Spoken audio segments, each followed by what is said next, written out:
It started off as a radio show. It did. So I mean, why'd you make the transition to the podcast? I started Comedy Bang Bang merely as my friend offered me a radio show on Indie 103.1, and I grew up very fascinated by the radio. I would tape songs sometimes, and I would pretend to be a DJ, and I would like record my own radio like on 30-minute cassette tapes. You've got the radio voice thing down too. Thank you. I mean, not right now, but well, you know, when you're on the radio, I have this voice down too, don't I? The man of two voices. I've just vacillate between them. Yeah. But I always wanted to be a DJ, and I was always fascinated with like DJ humor in a way. And I actually would call in to DJ. Like I was about to say Zoo? DJ stations, but yeah, I would call into like comedy programs on the radio. And I would like try to do comedy bits and stuff like that. So, and then I grew up listening to Dr. Demento and stuff like that. So when my friend offered me a radio gig, I jumped at it and was like, yeah, I've always wanted to do it. I'll try it out.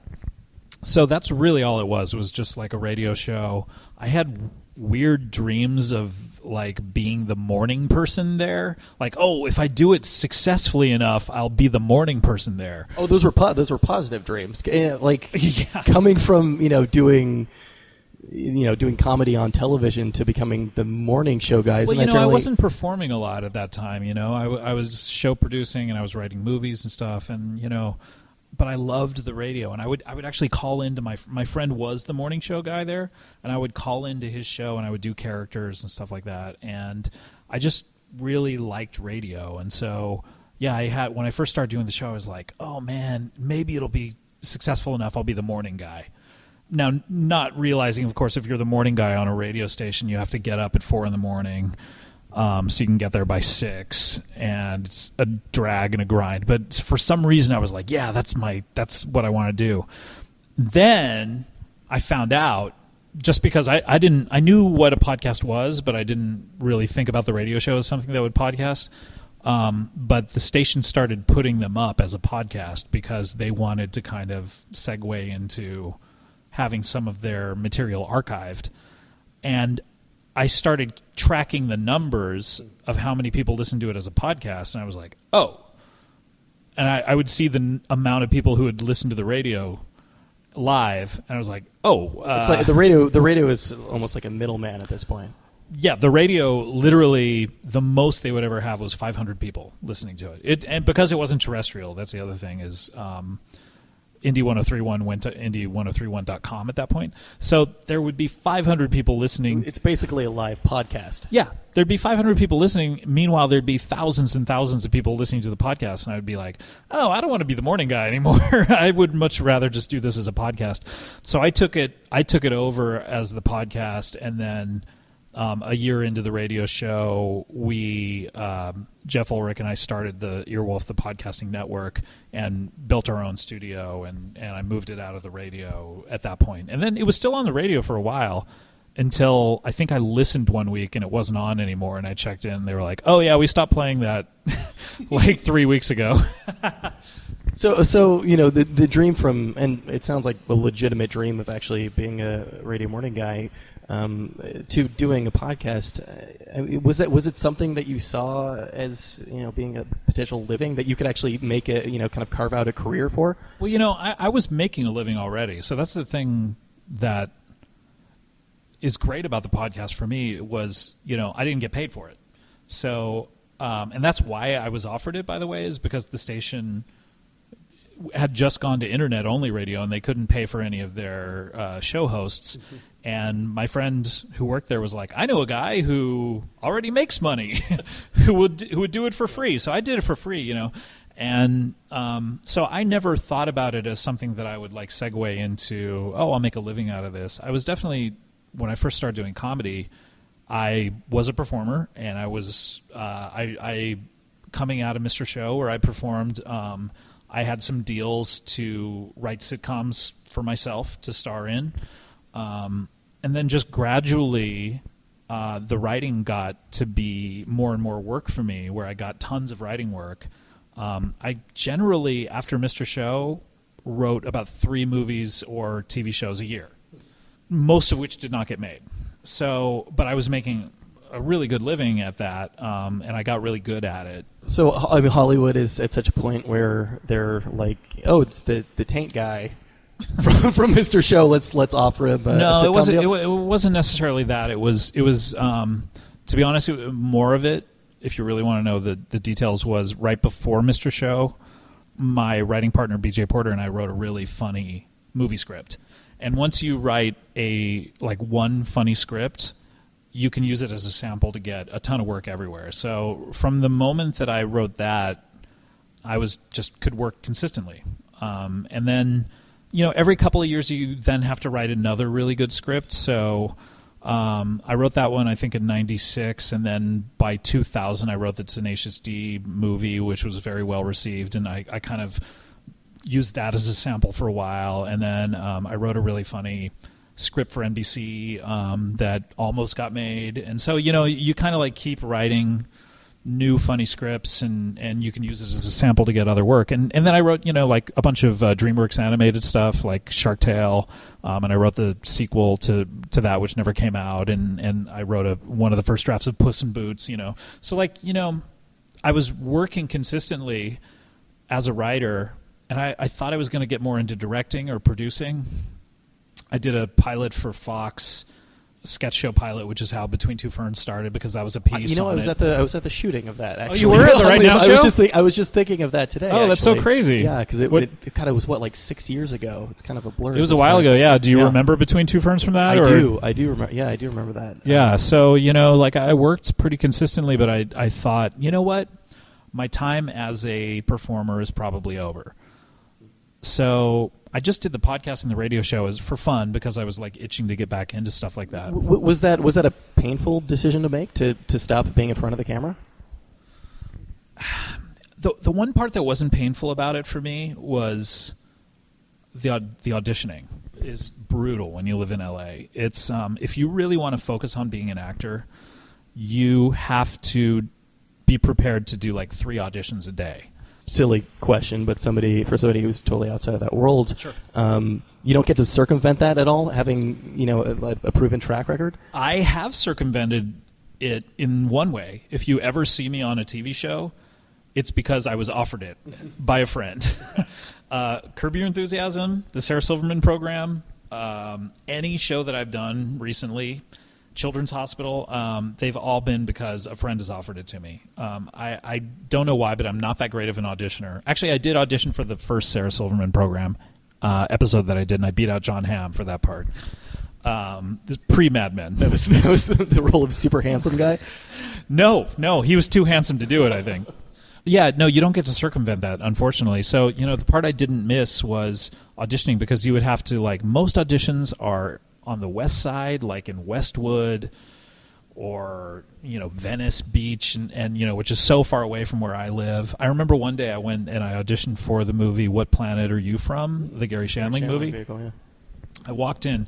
It was in Century City, which, if you live in LA, Century City is the absolute furthest point from anywhere else in California. Just because of the traffic you have to go through to get there. So in the middle of the day, I drove out to Century City. It took me an hour and a half, maybe an hour and 45 minutes to get there, which is traveling that's like going up to wine country. You may as well be going on vacation at that point. But so I walked into the room, and the casting director looked at me and said, "Oh, you're not right for this." And I said, "Oh." She goes, "I have another part for you. Here, take a look at this script." And I looked at it, and she goes, "Do you want to run it?" And I go, "You really just want me to say this one word?" And it was the word no. And she goes, "Yeah, have at it." And I said, "No." She goes, "Perfect." And then I drove another hour and 45 minutes home, never heard from her again. And, that's what auditioning is like as an actor. And my wife is an actress. And so I see it, she's out there constantly hustling. And to do that, you don't have time to write. Especially not at the level that I was at, the stuff I was doing for DreamWorks, like Shark Tale and Puss in Boots and stuff like that, that is a daily job that you go in and you work at from the morning until night. You're in the middle of meetings, and that's a lot of what writing is too, is taking meetings and writing the next project as well. So that's the part that I just never had time for. And the auditioning part of it, and it just kind of slipped away. But I did miss it, obviously, because doing the podcast was sort of my remedy for that. That's actually interesting to hear about writing, and I don't know if that's just in the cases of these like animation studios, or how much of that is actually for like generally actually going in, because I kind of picture screenwriting as being this very sort of solitary thing. So hearing that you're going into pitch meetings and that maybe you have to work from that office is a little surprising to me. There's a lot of different writing jobs I've taken. Some are very solitary. That one in particular was not, because when I came into the movie Shark Tale, most computer animated movies take 3 years to make, from inception to delivery. I came in at the 2-year process, or the 2-year part of the process, with a year to go. Some of it was animated already. Most of it was still in storyboards, and they were still trying to figure out the story at that point. I mean, isn't that crazy? It's shocking, yeah. That movie basically started as a very different script, I think. Originally only had like 50 pages written of it. So let's actually, I want to break that down a little bit. So where was the story at, if there was a story at all, when you arrived, and what did it turn into? There was, from what I can recall, and this may or may not be true, the original writer had a movie in mind about a group of sharks. It was the sharks doing The Godfather. Okay, so sounds funny, right? So he wrote a lot of that script. Then I think what happened is Jeffrey Katzenberg, who is kind of Jeff, sure, a mad genius, said, what would make this movie really popular is if we put the most popular movie star in the world in it, Will Smith. Okay, so then you have Will Smith committed to doing this thing, and then you have to pitch Will Smith, right? So it was like it was pitched as this sort of this Sicilian thing, and then they brought this African American actor in. Yeah, here's what they pitch it as. They go to Will Smith then, and they go, "Hey," and I've been in on these pitch meetings, and they're really fascinating, because they put up, and they did this to me to get me to do the movies, but they make boards and boards and boards all around the room of artwork of what the movie will be like and what their artists have done conceptually, right? And then they have their artists make up a lot of designs of the character that they want Will Smith to play, right? And they point to it, and they pitch the movie to him, and they go, okay, the character that you're going to play is this guy who's a little tiny fish who has dreams of being a big fish.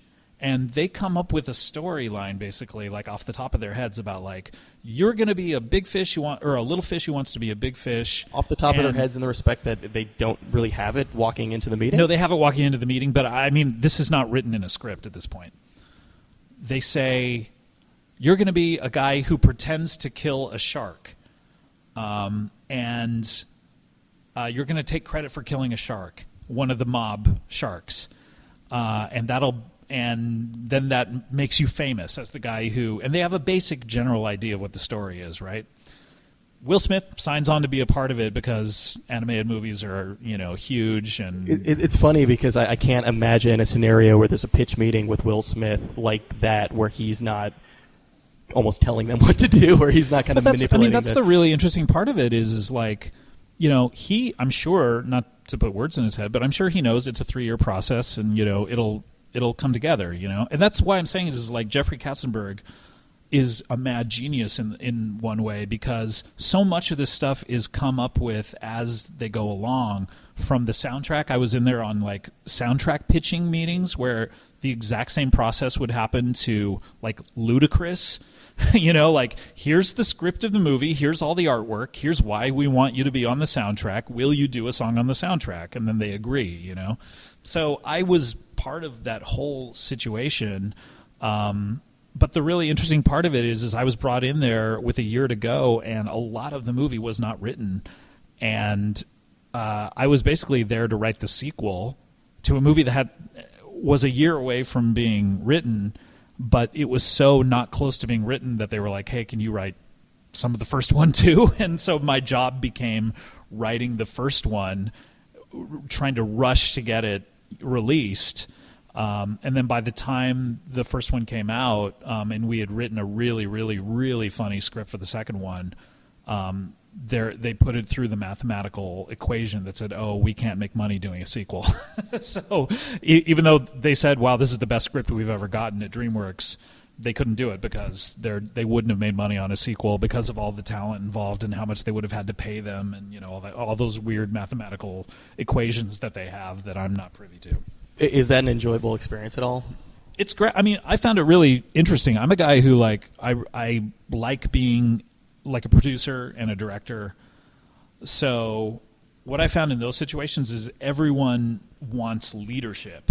They all want to be told what to do, So when I came in on Puss in Boots, for instance, there was already a draft, but no one really knew what to think of it. They knew it wasn't quite right, and they just wanted someone to tell them what to do. So I would come into meetings and I would be like, "Here's my pitch of what to do," and I would be very confident about it and go, "This is what I think the movie should be." Now, of course, Jeffrey, who's again, really great and has a very strong vision of what he wants to do.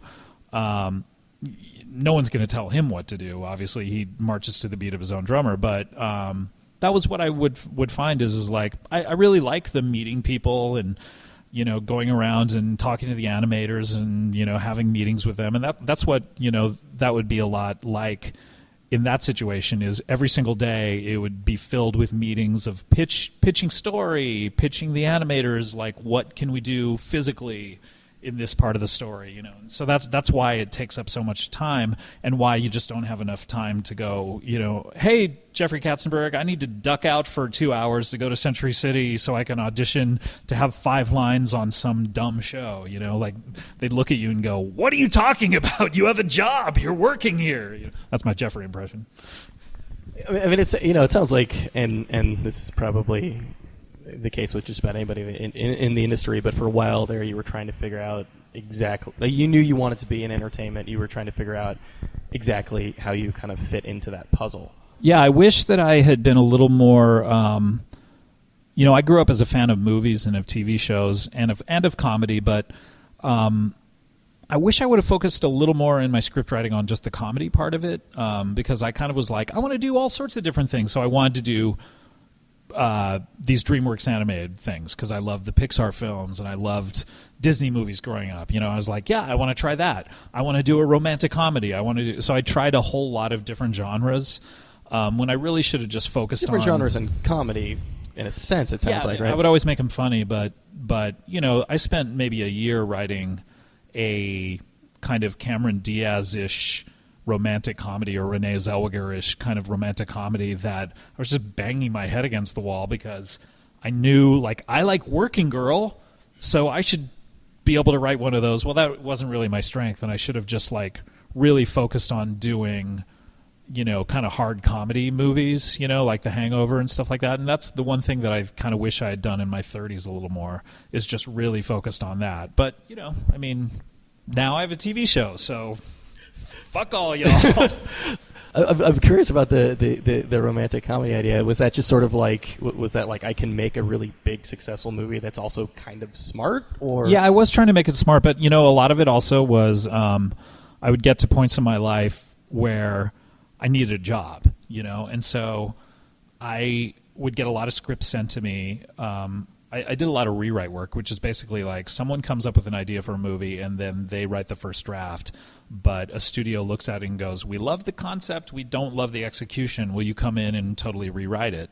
And they're always page one rewrites where you toss everything in the original script. So, that was one of them where it was oh man, I'm finishing up on a project. I need money. This is one that I think I can do. Because I would read it and go, I have an idea for that, without really thinking through, hey, you're going to write this for a year, So, but I jumped at it and was like, yeah, I'll do it. And then, got lost in the morass of romantic comedy plotting of well, the male character has to semi-lie to the Cameron Diaz, but he's really you got doing lost in it the tropes in a sense. Yeah, because you're trying to subvert those tropes in an interesting way, but at the same time, you really have to embrace them. Otherwise, your thing doesn't work. And you can look at a movie like Working Girl that does it really well, and go, well, I want to do it as intelligently as that, but I'm not Mike Nichols. How do I be Woody Allen without being Woody Allen? Yeah, so, I mean, whereas if I had just, meanwhile, like, off to the side, I did a draft of Scary Movie 3 that took me a week. That was like the most fun I ever had. It was like, oh, jokes. I know how to write jokes. So, and that's what I love about doing the TV show right now is like, we're just in this zone of, I have a great group of people. I know how to do this show really well. I think out of everything I've ever done in my life, like, I know how to do this show, and I'm the best at doing this show. And, like it or not, there's no one who can tell me how to do this show better. And when I go into the editing room, we're all a team, definitely, but I feel I'm never like in that space of like, what do you guys think? I know how to do this show, and I'm having a great time doing it, and I think it's super funny, and it's totally my sense of humor. And so, now I feel like I'm in the zone, whereas for about 10 years I kind of was like trying to write stuff that was not my specialty. In a way, though, isn't the strength of doing a show like that the ultimately the weakness of the romantic comedy, in that you've got this very well developed outline of what a talk show should be, and you get to play with that a little bit? Yeah, I mean, that's, and if there are any burgeoning screenwriters out there, I would suggest use the tropes. Don't be like a lot of comedians who try to write scripts saying like, I want everything to be totally different. I was telling this to a friend the other day who's about to write a script. It's like, plot it like a drama, because you're a funny guy and you can't help but be funny. But when you try to plot like a comedy, like, oh, I'm going to do something totally unexpected, that's where you get really lost in writing, So plot it like a drama, use all the dramatic tropes, and then add your humor on top of that, and it'll be great. I mean, that's Look at the Heat, Katie Dippold wrote that, and I think that she would agree that it's not that much different from 48 Hours or, any of the, like, plot-wise. What's funny about it is she's really funny, and Melissa McCarthy's really funny, and so it turns out to be a really funny movie that's a genre movie. Now that you're kind of far removed from that, now that you kind of have this nice little object lesson of it's nice to have structure and it's nice to have these outlines to play with, would you try a romantic comedy again? I think it would have to be kind of personal to me to do a romantic comedy again. The one thing that I really want to do is an action movie. I love watching action movies, and like Mission Impossible, I think I could write a really good action comedy. But, I don't know if you know Jason Mantzoukas. Do you know him? He and I worked together about a year ago in this thing called the Imagine Screenwriters Lab, which the Imagine Films started. And, what that basically was they hired 9 or 10 of us, I can't remember, to all work together on all of our scripts. And they were wildly different genres. There was one woman whose script is being made right now called The Good Lie, with Renee Zellweger as the lead, which is a heavy drama about people in Africa who their villages were victims of genocide. And this is a story that's been on 60 Minutes. All these people who moved to the United States from Africa, basically, and are having, culture shock. So, like, there's these kind of heavy dramas. I worked on a kind of CGI action comedy. Zooks worked on a kind of hard R romantic comedy. Someone else worked on, like, a new Lestat movie. So, and, like, I was in there. The one thing that I think I'm pretty good at is films and screenwriting, and like screenwriting structure and stuff like that. So I was in there, giving really good notes and working on other genres. So it's something that I am definitely very interested in. I think that I am a pretty good at dissecting scripts and figuring out why they're working and why they're not. So, never say never. I would definitely like to at some point. But right now, with the TV show taking up, so much of my time in a great way, I don't really have the desire to go write movies right now, because it's just taking up so much time, and it's so great that in the 3 months I have off, I'm not like, you know what, I should write a movie in these 3 months. I've got to imagine that just coming from where you're coming from, that the show in some sense is fairly heavily scripted. It's about half and half if you ever watch it. And I'd encourage you to do so. Well, there's the interview. I mean, I'm wondering how. Yeah. Is that entirely organic? The interview is totally, except for the piece right before Act 1 ends, which is always scripted. The interview is always improv, totally improv. The person never knows what I'm going to ask. The banter with Reggie, when I introduce Reggie, is usually improv. Because we did so many this year, we scripted a few of them. Just sort of ran out of things to talk about. Well, yeah, by literally the 10th episode that we did last year, I looked at everyone and was like, what can I ask Reggie about today? And they're all, I mean, isn't the second season kind of in the can at this point? We're all done. Okay. Yeah. So you record them pretty quickly. We taped from February to May of this year, 20 episodes. And so that's all improv, and anytime we're basically in the studio, and I'm talking to a guest, that's all improv. So it's like a third of it is improv, probably, or a half, somewhere around there.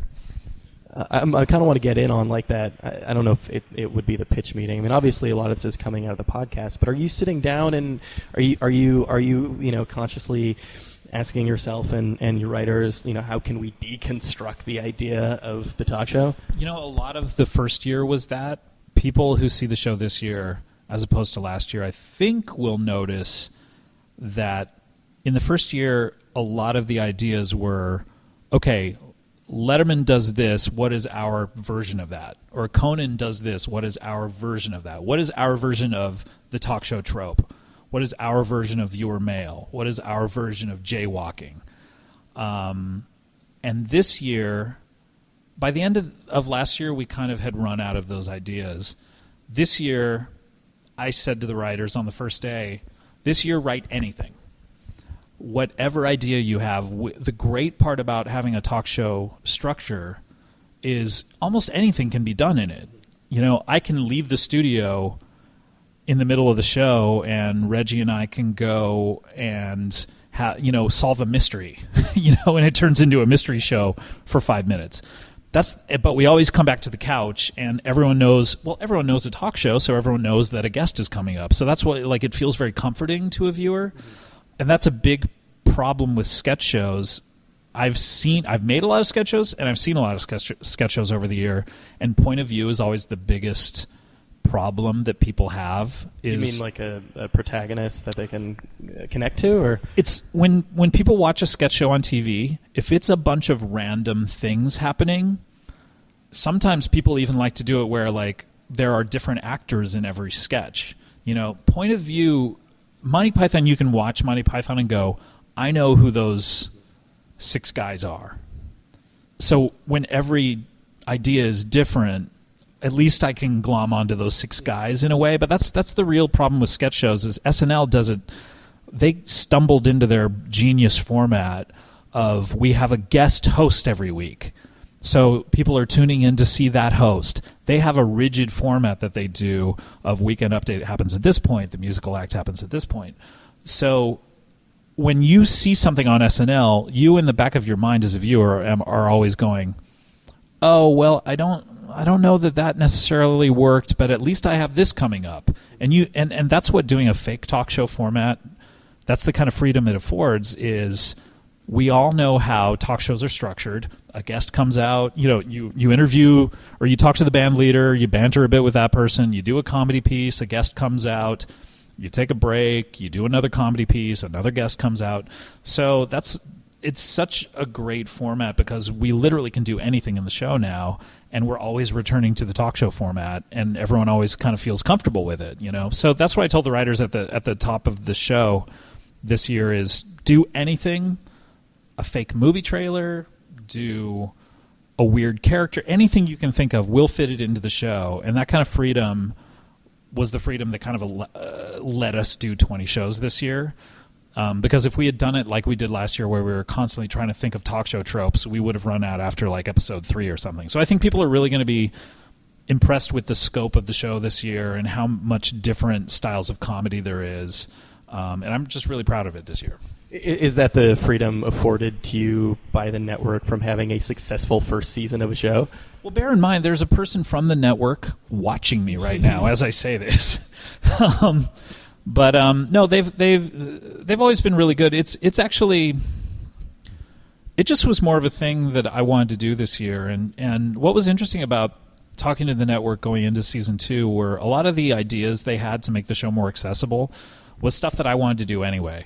So what's an example of something that they approached one you with? just really super easy example off the top of my head is in the first season during the title sequence when the theme song is going, we did not have Reggie announcing who was on the show, narrating it almost. So, and then this year, he now says the words as they come up on the screen. He says, "It's Comedy Bang Bang with Jessica Alba, this person, and this person."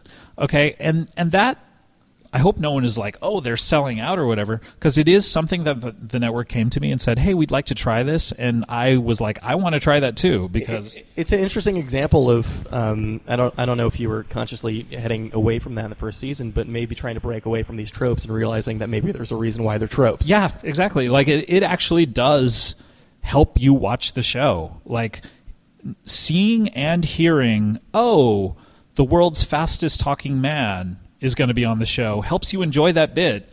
Whereas if you just saw that or read it while you're distracted, it also like keeps people from changing the channel. You know, like as David Byrne once said, singing is a trick to get people to listen to music. You know, it really is like hearing words makes you stay focused on something in a weird way. Whereas if you just are letting it wash over you, it's really easy to go, you know what, I'm going to click over while this 30 seconds is happening. So, I mean, there's stuff like that. There's various other changes that are, I think, more subtle or more obvious, I have no idea, to people that people will see this year that were a combination of me wanting to do something or the network wanting to do something or us agreeing that something needs to be done. But I think everyone who works on the show, from the network to Ben Berman, our director, to our entire crew and the writers, we all really like the changes that we made. Like we think that it has strengthened the show. So, we're all really proud of it this year. The other thing that affords you of breaking out of that standard, just, bringing guests on and talking to them format, is it potentially gives it life outside of TV and outside of that first broadcast that people are watching. Are you thinking of life on the internet?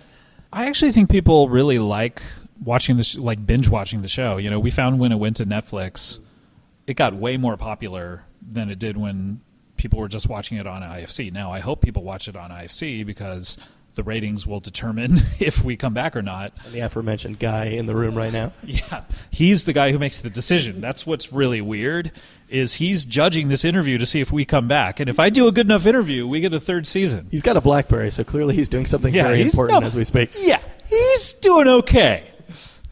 But no, I hope people watch it live, or at least DVR +3. But people really do like watching it on Netflix. I think it's a really enjoyable show to watch a bunch of in a row because they're so fun. I don't know. I think it's like, watching a bunch of something with a storyline is also really fun in a different way because you want to see what happens next. But watching my show is just like, you really get into the rhythm the more you watch, and the variations on the rhythm are fun. And I don't know. I think people really enjoy binge watching it. So I have my mind on that sometimes, But I also am really thinking about the people who are there with us every single week of like, wow, we're going to blow their minds with this week.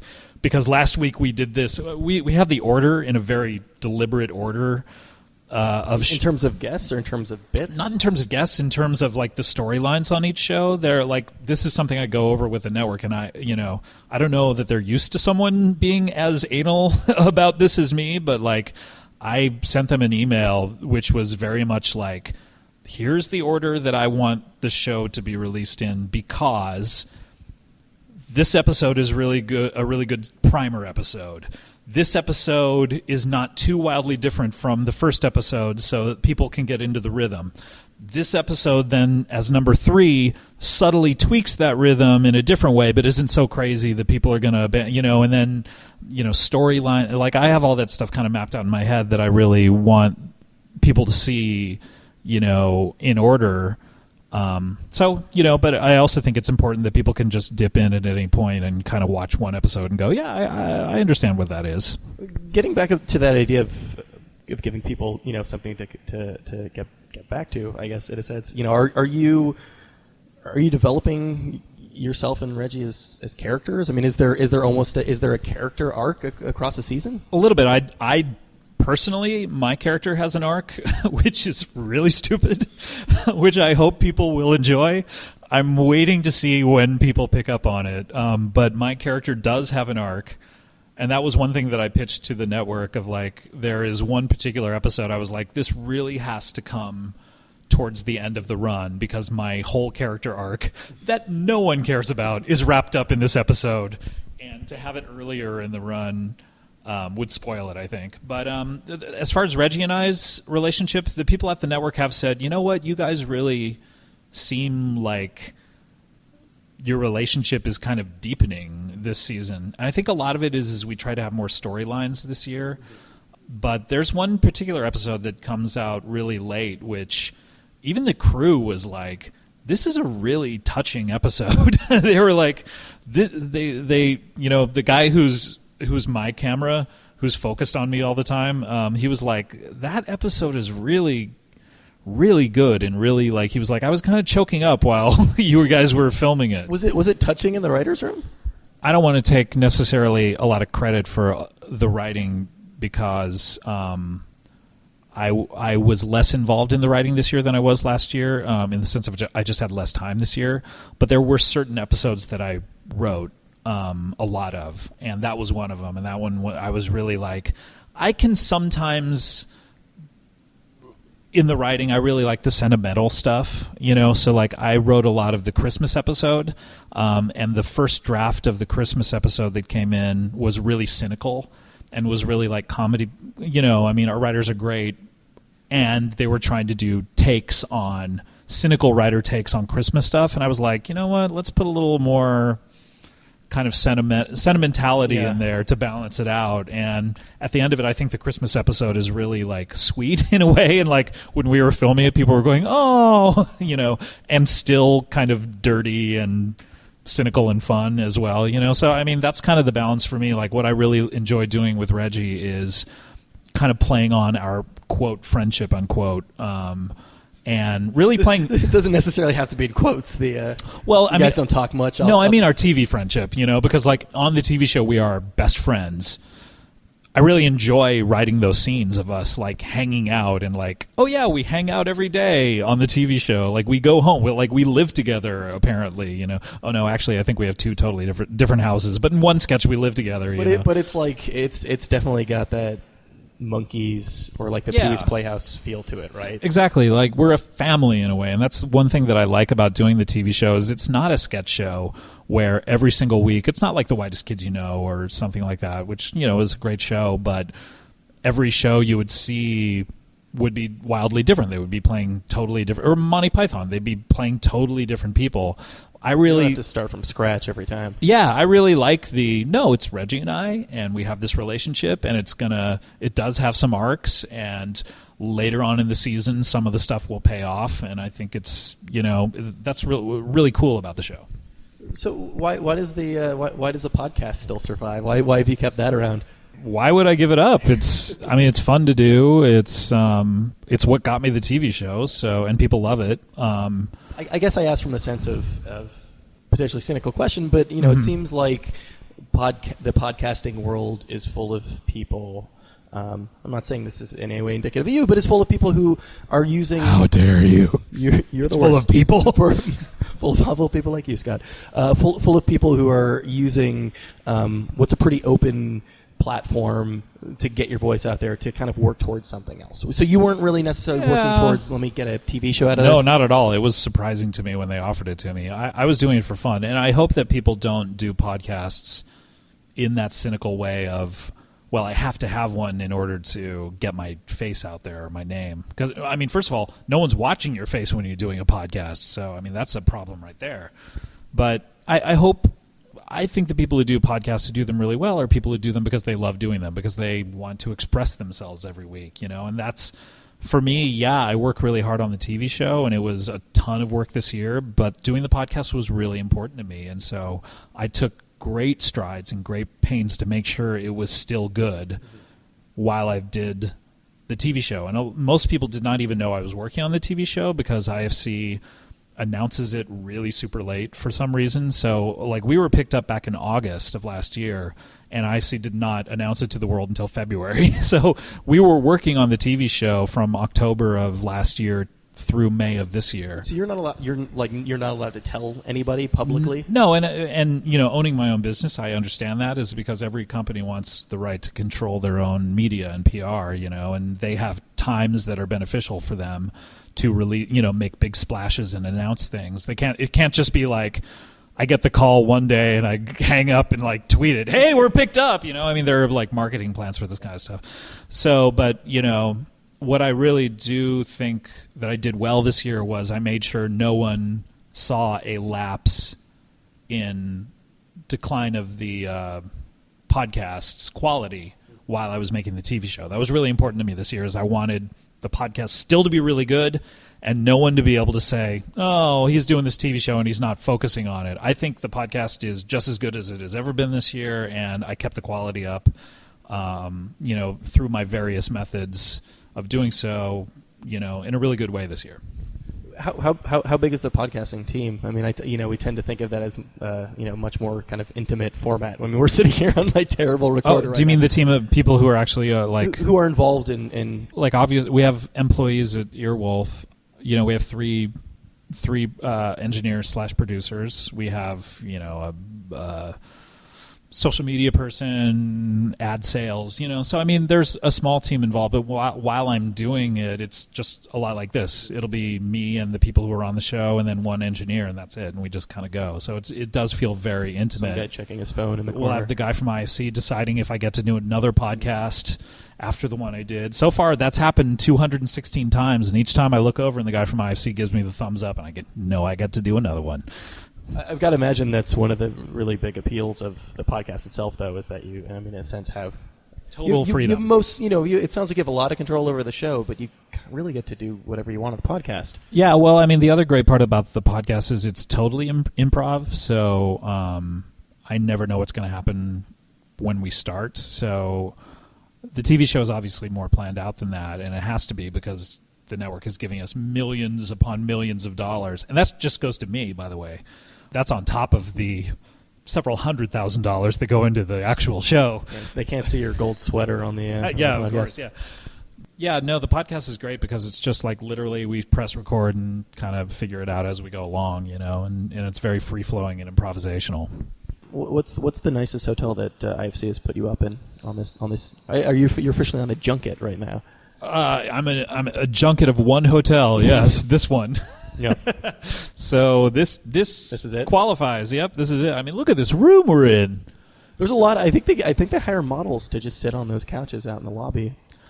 There's a lot of really attractive people just checking their phones out there.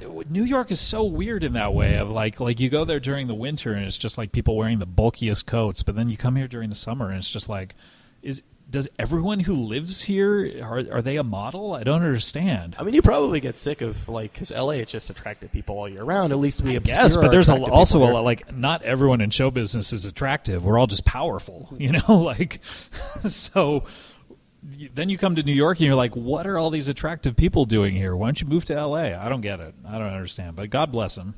They're all out there up there in the lobby hanging out, and they do not care when I walk by, and that's the way it should be for guys like us. All the comedians are in LA now. I think we've lost everybody. We've lost our last comedian. No, Todd Barry will always be here.